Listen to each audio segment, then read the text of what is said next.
Good evening, ladies and gentlemen, and welcome to the Center for Law and Global Policy, Lexington School District 1 School Board Candidate Debate. Tonight we are coming to you from River Bluff High School in Lexington, South Carolina. My name is Rebecca West, and I will be your moderator this evening. Tonight is the third and final session of our panelists. I would like to thank our sponsors, the River Bluff Center for Law and Global Policy Development, and the River Bluff Center for Media Arts. Our candidates this evening, starting here from my left, are Mike Anderson, who was unable to join us tonight, Chris Rice, and Chelsea Snelgrove. I would also like to introduce our student panel and who the students are going to present our questions this evening to the candidates. We have Jackson Burgess, Kellen Finnegan, Caroline Harris, and our trusty timekeeper, Hampton Cope. I want to go through with you briefly what our rules are this evening. Each candidate will have a 1-minute opening statement. Once the questions begin, each candidate will then have 1 minute and 15 seconds to respond to the question and a 45-second period for rebuttal. I'll have the opportunity to ask follow-up questions, as will the students. Then we'll do a brief closing statement at the end of our session tonight. The timekeeper will continue to remind candidates by showing them a green card when there's 30 seconds remaining, a yellow card with 15 seconds, and a red card when the time has expired.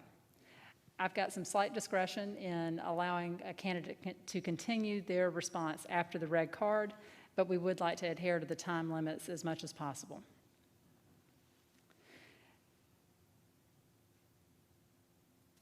Masks, as you can see, have been mandated for this session. The forum will not tolerate inappropriate language or name-calling. Candidates must stay on topic, and there will be an expectation of respect, of course. Candidates will be asked to refrain from interrupting one another, and we'll ask the audience to refrain from clapping while the candidates are speaking. Tonight we have 4 topics.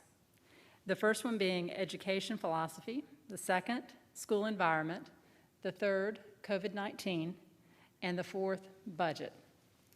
So with that, let's begin our session. Mr. Burgess. Good evening, candidates. How are you uniquely qualified to serve on the School Board of Trustees, and how do you plan on holding yourself accountable? We do the intro. Actually, I apologize. I messed that up. Mr. Burgess, I'll get you to ask that question one more time here in just a second. If I may ask the candidates to introduce themselves briefly for 1 minute. Mr. Rice? Okay. Well, my name is Chris Rice. I'm actually a husband and a dad of students here in the district. Been married for 21 years. My daughter actually graduated from River Bluff High School, and I have a son right now that is at the College Center at Gilbert High School. So I'm part of Gilbert America. So excited about that. Just wanted to say, as far as running for school board, one of the reasons I'm running for school board is I'm not a native of Lexington. I feel like I can bring some fresh ideas and fresh perspectives to the district. And I took a lot of time and thought about why I was running, and I came up with an acronym called SHAPE, S-H-A-P-E, which is STEM emphasis in all schools, high quality education for all students regardless of their zip code. A is accountability and transparency, P is prioritizing school safety, and E is empowering our Lexington 1 school teachers. So those will be my priorities if I'm elected as a school board trustee. Thank you, Mr. Rice. Ms. Snelgrove? Hi there, my name is Chelsea Snelgrove. I am a single mother to a second grader here in the district, and I've prepared some notes here to help guide my discussion and also quell my anxiety. And I'm running for school board to offer an innovative, collaborative, conscientious vision for the future of Lexington 1. What really spurred me into action seeking this position is what I see as the district's failure to strategically plan for the new economic and ecologic uncertainties that could have devastating impacts on our children's future. Lexington 1 has the resources, capability, and duty to put forth a progressive, sustainable vision for the 21st century, and failure to act responsibly here is not an option. For far too long, not just our school district, but Lexington County at large has been in rapid-fire development mode. It is becoming increasingly obvious with each passing year that these development decisions are being made with little regard to conservation and sustainability. And I've always questioned why they built River Bluff here on wetlands. That's another topic for discussion. But as a board member, I would seek less costly alternatives, both fiscally and environmentally, in all facets of governance. Thank you, Ms. Snelgrove. We appreciate that. All right, Mr. Burgess, we'll try this again. Please repeat your question. How are you uniquely qualified to serve on the School Board of Trustees, and how do you plan on holding yourself accountable? Mr. Rice? Great question. First and foremost, I currently serve on the Lexington One Educational Foundation, which kind of is almost a philanthropic arm of the district, and it kind of helps me to look across all of the different schools and the different needs in those areas. Also serve on the board of Mission Lexington, which services a lot of different needs throughout the community. And so through being on those boards, we've had to make tough decisions as far as staffing, as far as, what do we do, how do we handle COVID-19. One of the other things that I feel like qualifies me is my background is I'm an engineer professionally, work for DAC Americas, and many times we have budgets, we have capital projects, we have to get approval, you have to vet those projects so that you can go up to your board of directors and make sure you have done your due diligence to get that money approved. And I think that's going to be very important. A lot of the feedback I've gotten from several parents and several business owners and taxpayers in the district is they're concerned about the accountability that we have in the district as far as finances. So I think financial accountability is very important. So I've had a lot of experience with that, both through work and through some of my community involvement. Yes, I think I would be uniquely qualified to serve on the board because I have a voice that doesn't necessarily come from privilege. I've known what it's like to struggle. I don't have a fancy resume, and it's not as impressive as the other candidates, but I'm raising my child on the same street that I grew up on, and he is going to the same school that I attended, and I just see some things that we could be doing differently that might empower his generation to make positive changes for the future. From my perspective of struggle, I know what it's like to have your dreams dashed by student loan debt, and I don't want my son to have to go through that, and I don't want any kid to have to go through that. I want to find solutions for future generations, and I think that I'm uniquely qualified to speak for that. Thank you. Thank you. Callum Finnegan. Good evening. What does student success look like to you, and what role do you believe board members play in student success? Mr. Rice. Okay, start with me. Okay. Student success to me really looks, to me it looks like we have so many different students in our district, but they're unique. Every single one of them is unique and they're individual. Their learning styles are different, their interests are different.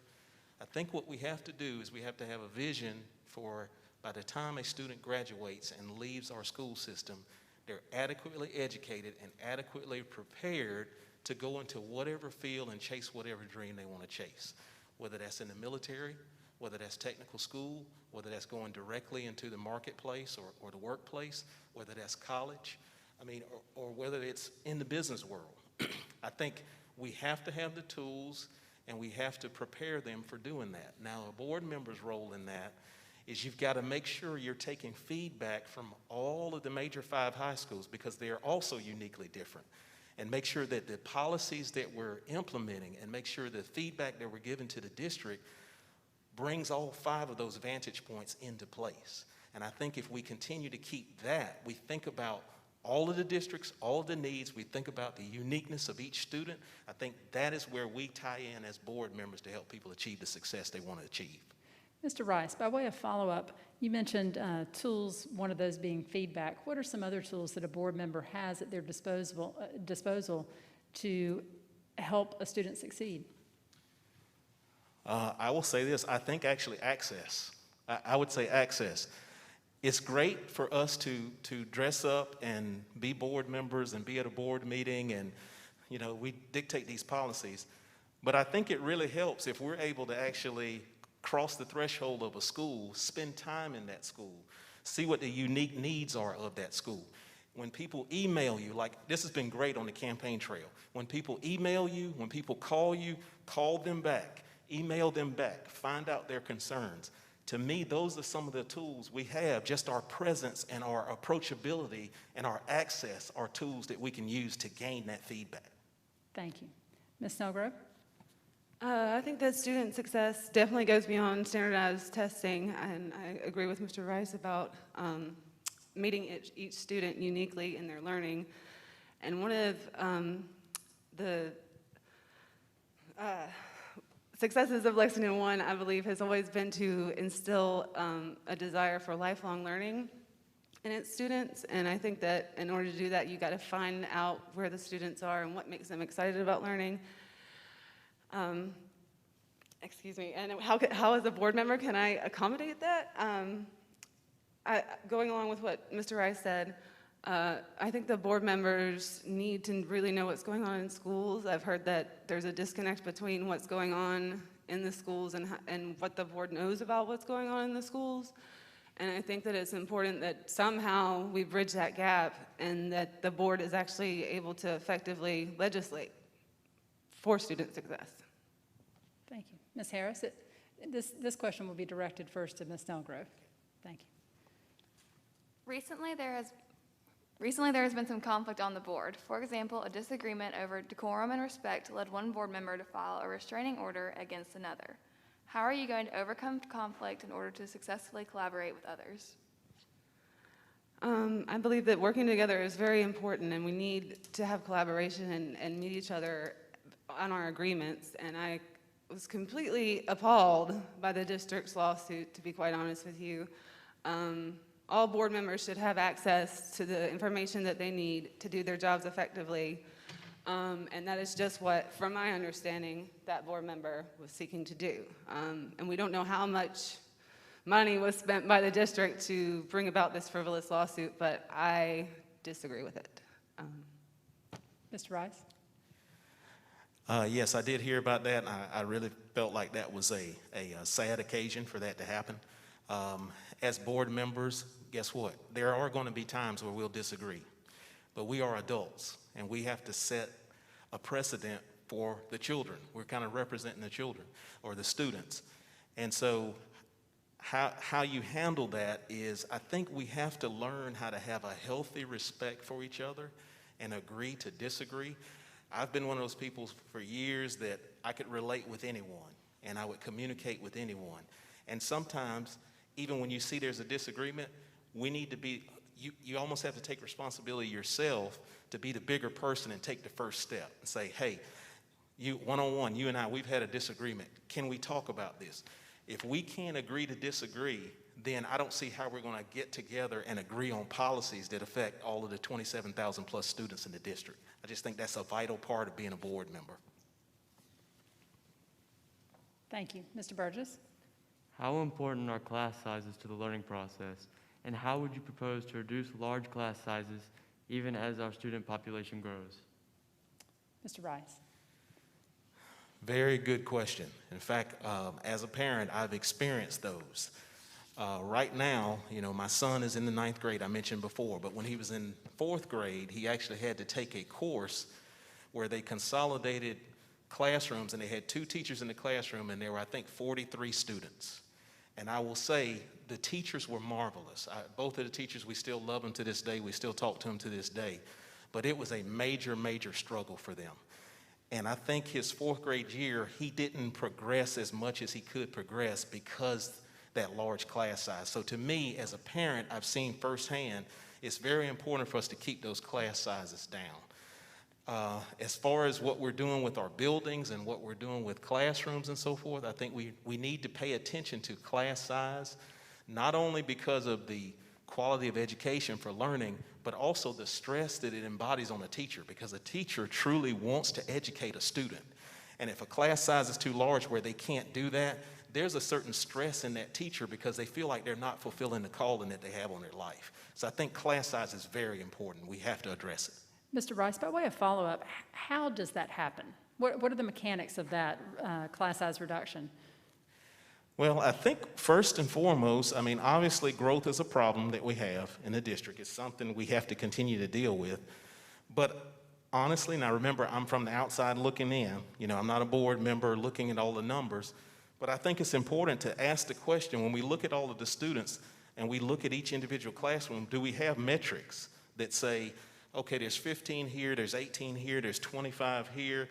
Can we redistribute those students some kind of way? You know, do we have classrooms or other space there that we could repurpose for a classroom? That's the way I see that process. Like I said, I'm not privy to all that information, but I think as a board member, you ask that question and the district follows up and gives you feedback. Thank you. Ms. Snelgrove? Yes, I agree, of course, that class sizes are important. We need smaller class sizes for all of the reasons that Mr. Rice just mentioned. And I believe that part of that starts with going to the teachers directly and saying, what class size can you effectively teach, and meeting those goals for those teachers. And one way to do that is to restrict development. We need to work with the county to make sure that we're not growing too big for our britches, or otherwise large class sizes will just be inevitable. So it's important that we have a school board that's willing to form collaborations with county council to make effective development restrictions that make sense for our growing school district. Ms. Snelgrove, are class sizes, are large classes always a bad thing? That's a good question. I guess it would depend on the class, and that's why I would say that it would be important to ask the teachers individually what makes sense for your class. You know, maybe a large theater class, it would make sense for that to be larger. You know, it just depends. We need to ask the teachers, how can you comfortably teach and meet them and meet what they say. Any follow-up from the panel? All right, Ms. Finnegan. What are your ideas for enhancing the teaching experience in Lexington County School District 1 as a means to improving our teacher recruitment and retention in a time of statewide teacher shortages? Ms. Snelgrove, I'll let you take this one first, please. I would say it's about valuing teachers as a part of the culture. We need to listen to them. We need to stop writing them off. We need to listen when they say that they need more pay. We need to listen when they say that they are overworked and underappreciated. And then we need to do something about it. We are one of the largest, most prosperous school districts in the state, and there's no reason we can't meet the needs of our teachers and have them feel like they're being met. As far as retention goes, Ms. Henson, the other candidate, had mentioned that at USC there are only 3 students enrolled in the secondary math education program. I think that we need to acknowledge the high cost of entry to such programs and explore the student loan debt that they carry. And although this is largely outside the district's control, I think we can explore collaborative partnerships with the state and higher institutions of learning to entice more dedicated professionals to enter the education field. Mr. Rice. Like I mentioned earlier when I started, you know, in my platform shape, the E in shape was Empower Lexington 1 teachers. And I think with your question, I can dive into that a little bit more. Some of the feedback that I get from a lot of teachers is, yes, we give our feedback, we talk about things, but they feel like at the district level, they don't have a true voice. And so one of my ideas is, we hear a lot about, hey, we're talking about school reopening, or we're talking about doing this initiative or that initiative, and we say we've got a committee. Well, to me, I think we need to look at the makeup of those committees when we're discussing these topics, and we need to make sure that those committees represent those 5 high school areas, but they also represent the elementary, middle, and high school level, because each one is uniquely different. And I think if you actually start to comprise your committees that way and get the feedback, you'll start to find out, okay, this elementary teacher needs this, and then this high school teacher needs this. Now, when you start creating an environment like that, other teachers will recruit other teachers that says, you won't believe it. In this district, they actually listen to us and they enact policy based on our feedback. You got to come. It's almost like sheep recruiting sheep. To me, that's going to help you recruit and retain teachers because they feel like they're appreciated and they're heard. Thank you. Let's move on to the next set of topics. Ms. Harris, this is your question. How do you plan to balance the student needs of a district like Lexington District 1 that has 5 attendance zones spread over nearly 400 square miles in terms of equity and access to quality programs and facilities? Mr. Rice. Okay, so very good question.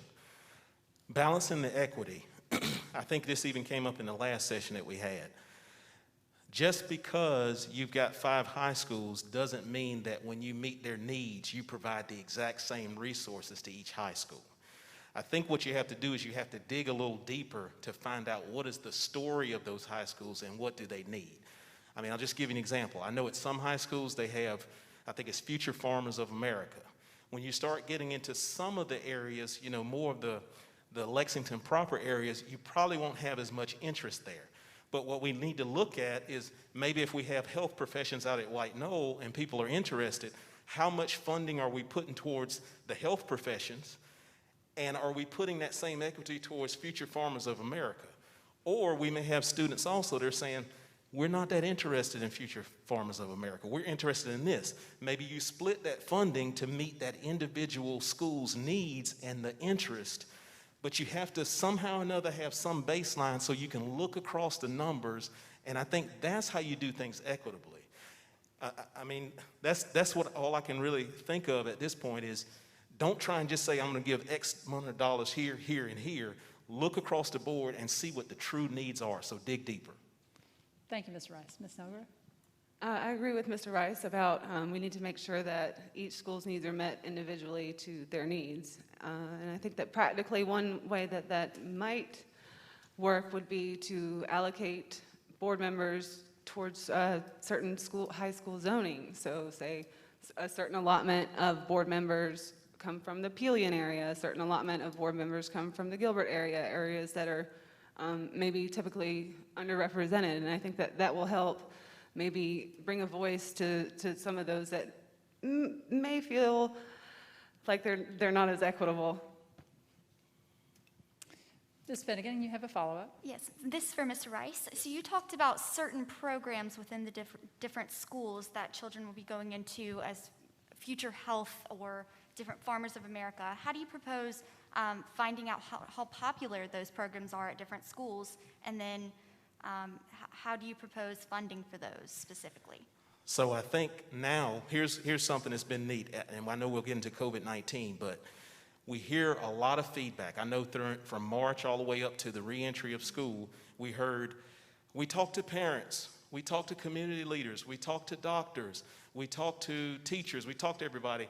The one thing I didn't hear in that conversation was we talked to students. I know it was a challenge because students were at a distance and things like that, but I think at some point you have to sit down with the students and say, hey, out of all the programs you have, what's your interest? To me, I'm an engineer. I hate to say it this way, engineering doesn't apply to everything, but can we do a real survey that says, hey, at River Bluff we have this, this, this, and this. Students, just give us, some feedback. Or do you like this or do you like that? And then look at what the numbers tell you, and then try and make decisions from that. Ms. Snelgrove, do you have anything to add? I will just add that I second that. That actually makes a lot of sense, and I don't know why we're not doing that already. That makes so much sense. All right, staying in the school environment category, I believe the question goes to Mr. Burgess. Do you believe that racial equality has been achieved by Lexington County School District 1? If not, what steps can the board take to help our district achieve its goal of racial equality? That's a great question. I know I've said that to everybody, but these are great questions. You're all doing a phenomenal job. Racial equality it's a hot topic right now with what we have. I will say this, I think as a whole, Lexington District 1 is doing a great job at moving towards racial equality. But what we have to be careful with racial equality is not just equate it with numbers. We've got so many, I'm African American, so I can say, we've got so many African American teachers and so many African American principals, and because we've got them, we're good. That is a recipe for disaster. But I think we do need to look and say, are we seeking candidates who are qualified that fit this profile? And here's what's very important when we start looking at that. Many times I hear about how many people we hired, But what I wonder sometime at the district level is what is the makeup of the selection committee? See, if the selection committee is diverse, they're going to have a tendency to select diverse candidates. So I'm on the outside looking in. I'm not a board member, but that would be one of my questions coming in is when we have these committees to select people, what's that makeup look like? And that will show me what the district is going to look like. Ms. Snelgrove. That makes a lot of sense as well, and I think that speaking of racial issues is difficult in Lexington County, to say the least, especially in these times, and I think that racial tensions have been exacerbated now with our current rhetoric, and things that young people are hearing and stuff are not necessarily making racial equality any easier. So I think that the school district does have a duty to make sure that we do look for racial equity everywhere that it can be found, you know, in all facets of the district. And as far as diverse hiring, it does make sense to have selection committees that are diverse, because that's the only way to get diversity. And we need to hold our HR department accountable for hiring diverse staff. I mean, these are ways that we can evolve past our Jim Crow history, you know, which was just a part of my father's experience. You know, wasn't that long ago. We still have a lot of work to do, I think. Thank you. Ms. Finnegan? Oh, actually, Ms. Harris had a follow-up, sorry. Do you believe that gender equality has been achieved in Lexington School District 1? Now that is a great question. That's the million-dollar question right there. At this point, I would say looking from the outside in, I can't necessarily just say yes or no, because when I look at the elementary school, when I'm going in to do an Earth Day presentation, you know, for second graders, when I walk down the hallway, the majority of the teachers are female. You know, I don't see very many males. But then when I get to the high school level, I start to see more males. But when you start talking about gender equality, I think just like racial equality, I think we need to continue to work towards it. We need to make sure we're putting females and qualified females in some of those leadership positions and those selection committees. And then I think you'll start to see more gender equality if we don't have it. Thank you, Mr. Rice. Ms. Snelgrove. I think it's important to have women in positions of leadership across the district. I think that we've come a long way with that, but we still have quite a way to go. Personally, I never felt like my gender was a barrier for my opportunities in the school district. That might not be the same for others. However, you know, misogyny still exists, and these are still things we need to be conscious of to make sure that they don't prevent women in our district from having opportunities. Mr. Burgess, you also had a follow-up. This is going back to the racial equality question. We talked about the importance of qualifications. Does racial diversity matter more based on like the level, elementary, middle school, and the school in particular? Is it more important to have diversity in certain schools than other schools? I would say no in this case. I think diversity is something you should have everywhere.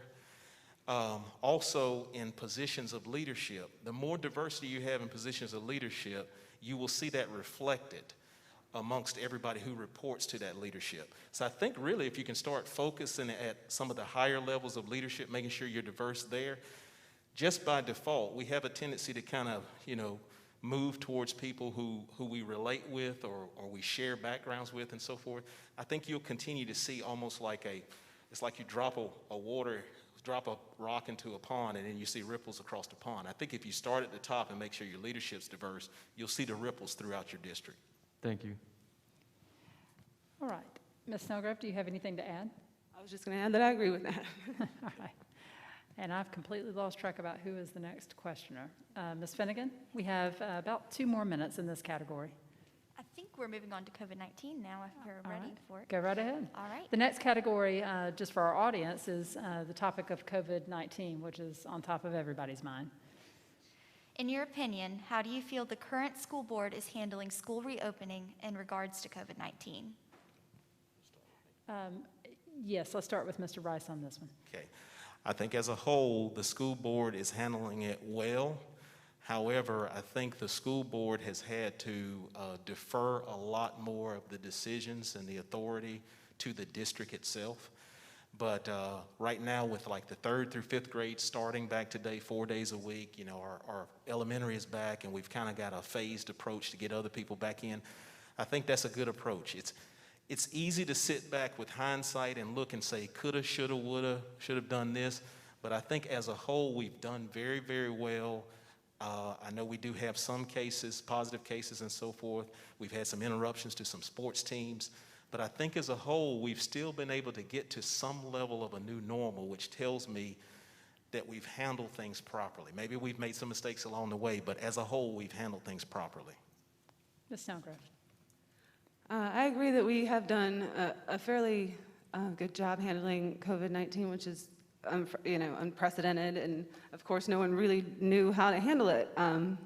I think part of the breakdown was, as Mr. Rice said, is that the board members didn't really play any role in the reopening, and it was delegated to one authority, and it felt like there was a breakdown of collaboration, and parents felt like they weren't being heard, and teachers felt like they weren't being heard, and it was kind of a bummer.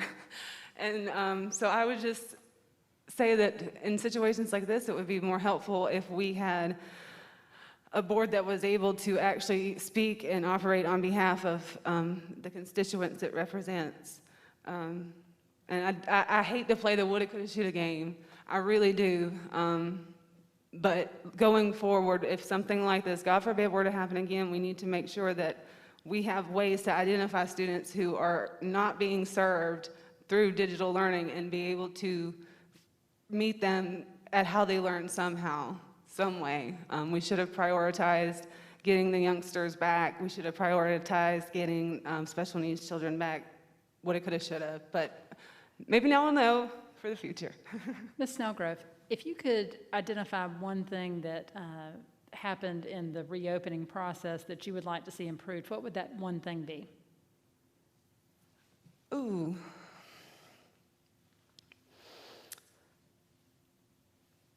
I think that one thing would be prioritizing students who are not served well through distance education. As I just said, I felt like that them and their parents might have felt like they were being left behind. They felt like the administration wasn't really listening to them. I feel like there could have been a way to make the reopening more of a community effort and have us all in this together.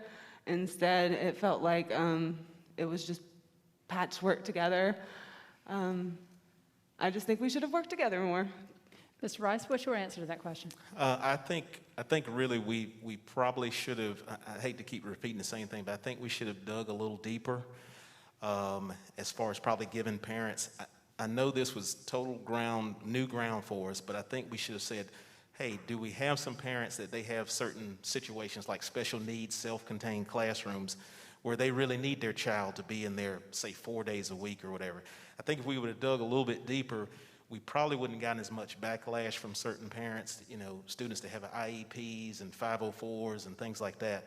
We probably could have looked a little bit better at those areas and prioritized who was coming back to school when through that lens. Ms. Finnegan has a follow-up. Ms. Snelgrove, you talked about some of the students' needs not being met. What do you propose the school board could have done differently to have helped those children out that felt like they were being left behind? One thing that they could have done perhaps during the summer is maybe bring them back once a day, or excuse me, one day a week or something to get them some services that they had been missing out. That's one way they could have done it. Additionally, they could have offered more home-based services. They could have just reached out to see what they needed and worked to provide it. Yes, Ms. Harris. So, do y'all think that we are in a place to continue moving forward, like with bringing students back to school? Say that one more time. Do you believe we are in a place to continue moving forward with bringing students back face-to-face? I think we are. I'm really curious to see what happens now that we have the 3rd through 5th back, because now you literally will have a full elementary school.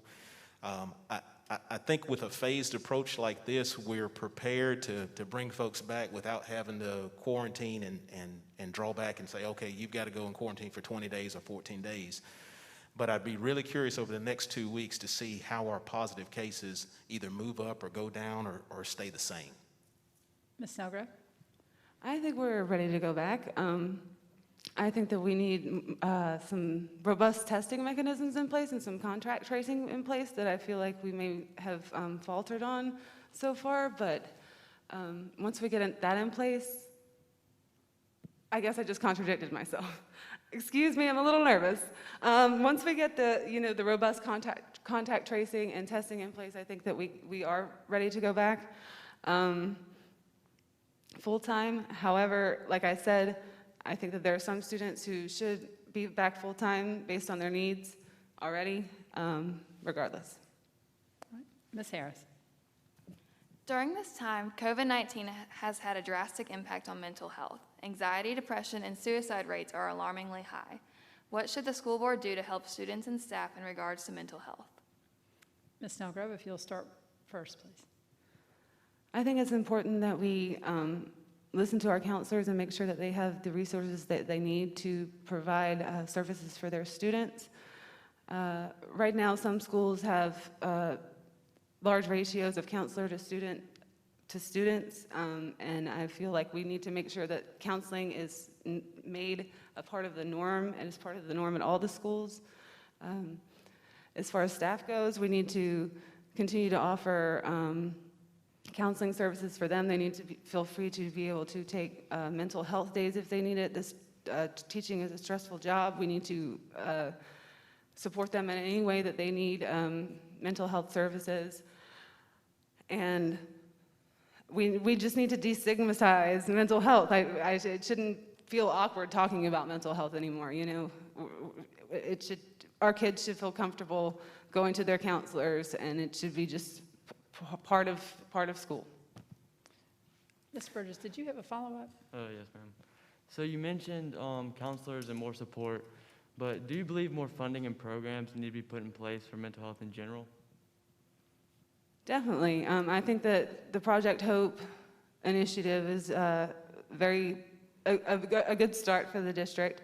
I think that there are other grants and stuff that we can be pursuing to make sure that we do have a mental health safety net for our students and staff. We need to partner with state agencies and organizations to get these funds. We can do it.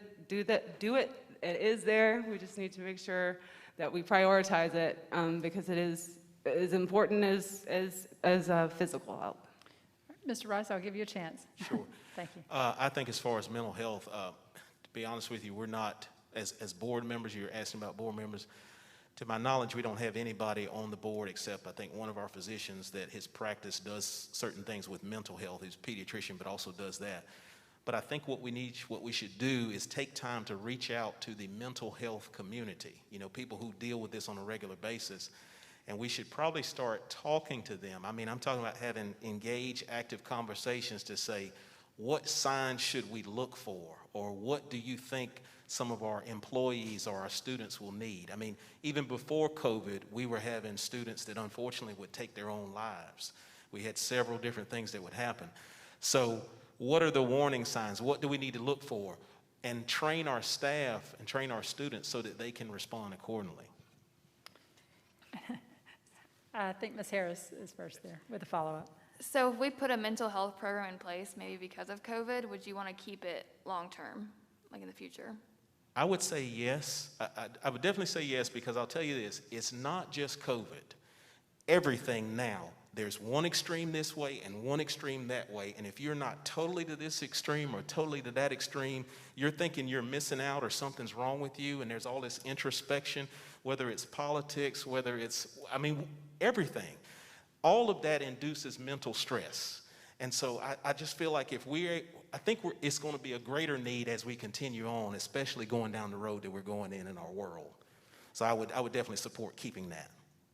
Ms. Finnegan, you also had a follow-up? She got it for me. Okay, very good. What candidates, what other mechanisms or processes are already in place in our school district to help satisfy this need? Ms. I mean- Snelgrove? As far as I'm aware, we have increased social emotional learning in our schools and have,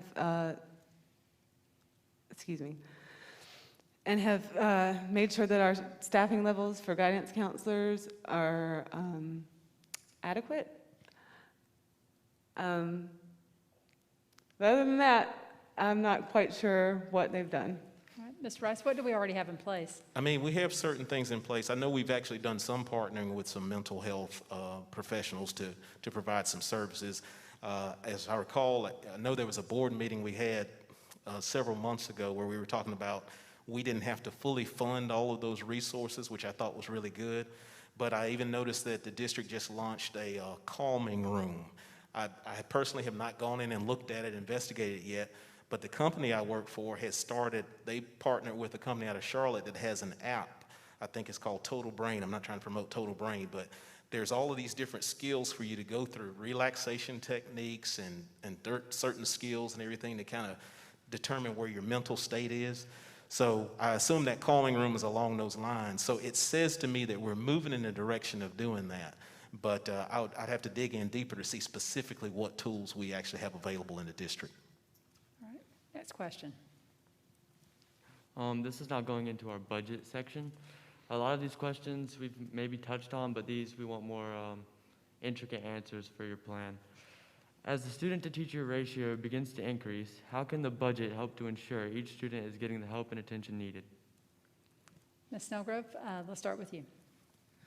I'm sorry, can you repeat the question? As the student-to-teacher ratio begins to increase, how can the budget help to ensure each student is getting the help and attention needed? I think it starts with fine-tooth combing the budget, looking for innovative ways to take money that we know is not being used for what it's allocated for, and making sure that it is going back to the students and not for other purposes. It's important that we realize that we have the resources to help our students here. It's just about making sure that it is budgeted properly and not wasted. Thank you. Mr. Rice.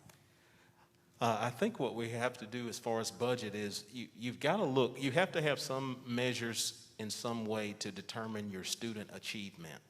And I think you look at your student achievement and say, hey, and like I mentioned STEM emphasis, you know, I'm thinking about math and thinking about science. Are numbers increasing? Are they staying the same? Are they decreasing as far as student achievement?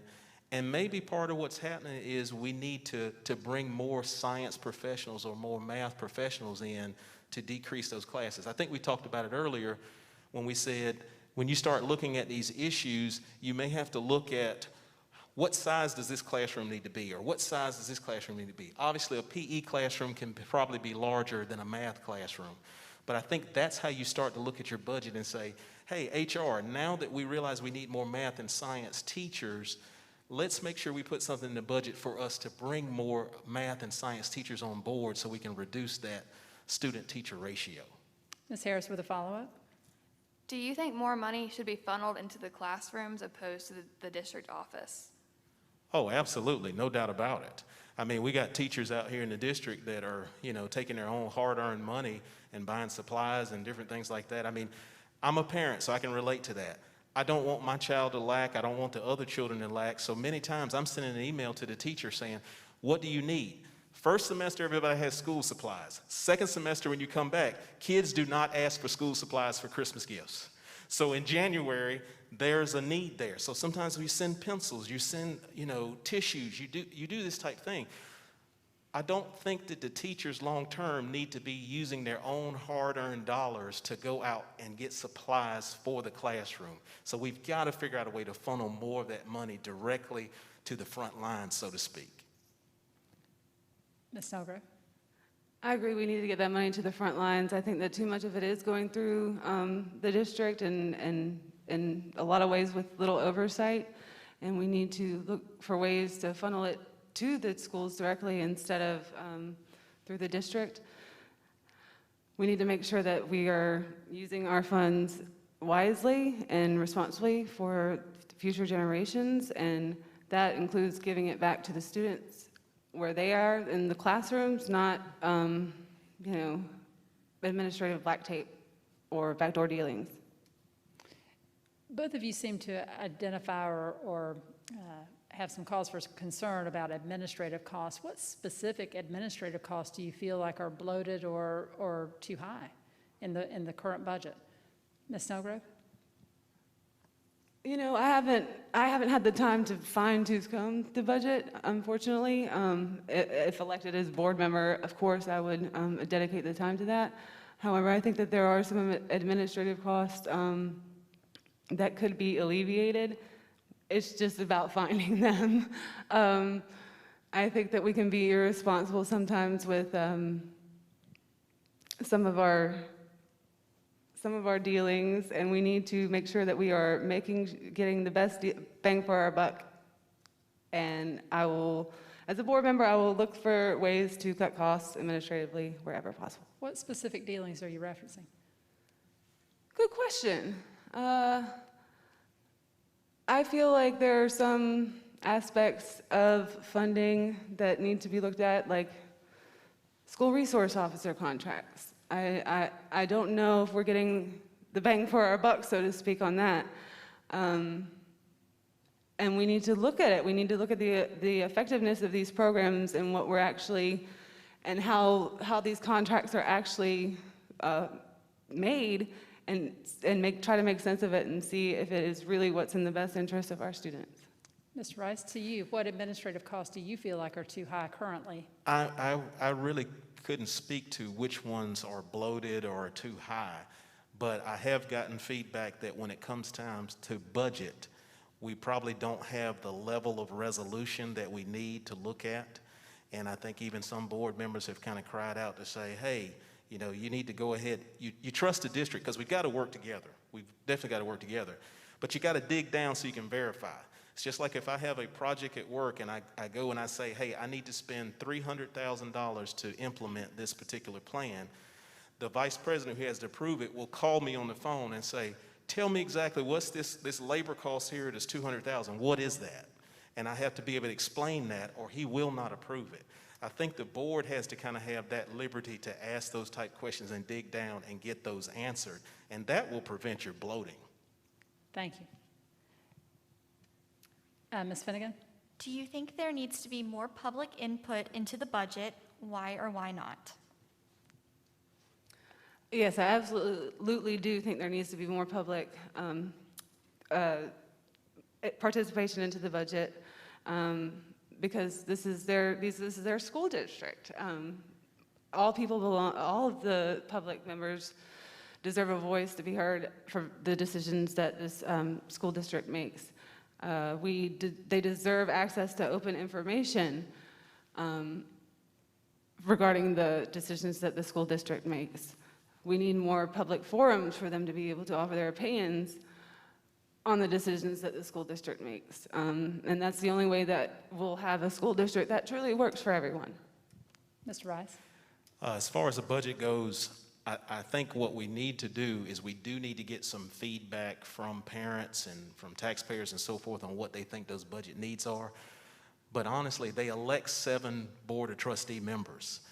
Basically those 7 are being elected by the general population to say, we want you all to oversee this. So as far as budgeting, I think what needs to happen is before we even really start the process, we almost need to let those 7 who are elected say, we're getting ready to start budget. Could you guys go out and get some feedback here over the next 30 days or 60 days about what the priorities are? And you as a board member who's on the front line with those, those voters, you can kind of, cut through and decide, hey, this is really important. I'm getting a lot of feedback on this, and give that back to the district. And the district should take that in along with some of the other things they've thought about, and we should be able to have some kind of happy median. I mean, the bottom line is the district does a lot of the day-to-day.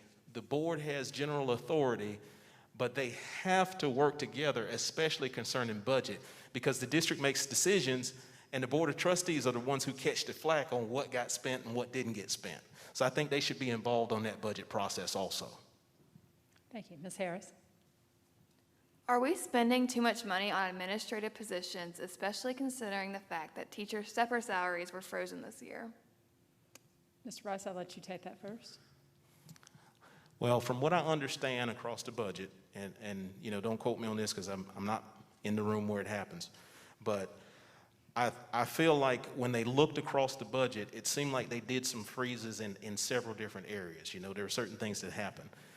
But as far as administrative costs, like I mentioned to you, I don't know for sure. You know, board members can you know, hold me accountable, whatever. I don't know for sure, but I don't know how much resolution they have regarding the budget, regarding what goes to administrators versus what goes to teachers.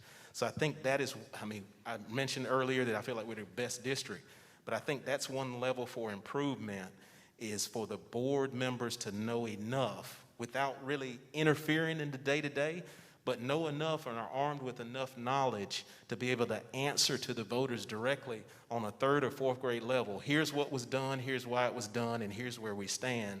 And hey, there's not any bloating because I looked at this and I saw that and I understand it. I agree. That is key to making sure that there's some sort of balance between administrative salaries and teacher salaries. It's empowering the board to be able to know that information. And we need to make sure that the ratios of the two are similar. Like, we don't want to be giving the administration tons of raises and not teachers. So it goes back to knowing that information, going over it with a fine-tooth comb, and empowering the board to be able to make those decisions with the information that they are given. Thank you. Next question. This is a long one, so bear with me. Lexington School District 1 is one of the fastest growing school districts in the state. Every year, the influx of students grows. Due to that, there is a lack of space in schools. In 2018, the board passed a $365 million 5-year building plan in order to create new schools and renovate and upgrade older school buildings. Do you think this was the best solution and a budget-friendly plan? Mr. Rice, you can go ahead. I was actually one of the people that they asked when we were running in 2018, you know, are you in support of the bond referendum? You know, yes or no? My answer back then was yes. And here's the reason. Not just because it was 360 plus million, not just because, you know, the district wanted to push it through. I talked to people in the different 5 high school areas, and I was reassured that they had actually had some meetings and talked about, hey, here in White Knoll, this is what we need. Here in River Bluff, here's what we need. Here in Lexington, this is what we need. And I think it was 115 individuals, if I'm not mistaken. But you got feedback from each one of those areas, and to me, I thought that was pretty equitable, because it wasn't like a handful of people were making all the decisions as to what went where. You got information from the ground up and disseminated that information and put together a referendum package. Now, the question all the taxpayers have nowadays is, are you being accountable with those funds that were approved? I think that's kind of the elephant in the room at this point. I think we are, but I think if we'll look closer and be more transparent, we won't have as much, you know, strife and thoughts about everybody not being accountable. Thank you. Ms. Snelgrove? Along those lines, I feel like we need some sort of accountability committee or something to make sure that these bond referendum funds are being spent accountably. Like Mr. Rice said, I supported the bond as well because, of course, we, if the schools need new resources, we want to make sure that our kids have what they need. But at the end of the day, we don't want to leave it open for corruption by not having any sort of oversight. And we need, going forward, we need to make sure that we have something set up so that there is proper oversight, and that this bond is being handled properly by leadership. Thank you. Ms. Finnegan with a follow-up. So, Ms. Snelgrove, you talked about an accountability group. So who would that consist of? I think it could consist of board members, administrators, maybe some interested and knowledgeable community members.